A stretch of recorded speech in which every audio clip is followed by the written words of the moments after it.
Welcome to our step-by-step guide on applying SAM for upper body pain relief. SAM is a wearable ultrasound therapy device designed to accelerate healing and reduce pain.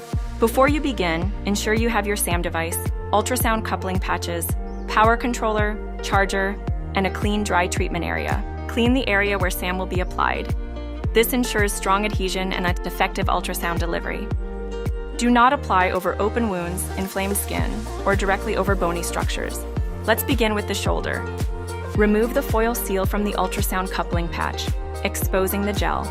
Attach the applicator by pressing it firmly onto the gel cup until it clicks. Remove the paper liner from the adhesive and press the applicator firmly onto the shoulder, ensuring direct gel-to-skin contact. For rotator cuff injuries or muscle pain, align the applicator along the muscle, avoiding bony structures. For larger treatment areas, use 2 applicators to ensure full coverage. Now let's move to the elbow.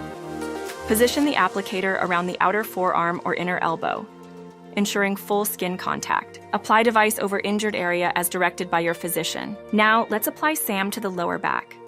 For lower back pain relief, apply SAM alongside the spine on the affected muscle area. Avoid placing the applicator directly over the spine to ensure optimal ultrasound therapy. If treating both sides of the lower back, use 2 applicators for even coverage. SAM is a safe, drug-free solution for pain relief and recovery in the shoulder, elbow, and lower back. For best results, follow your treatment plan and consult your healthcare provider with any concerns.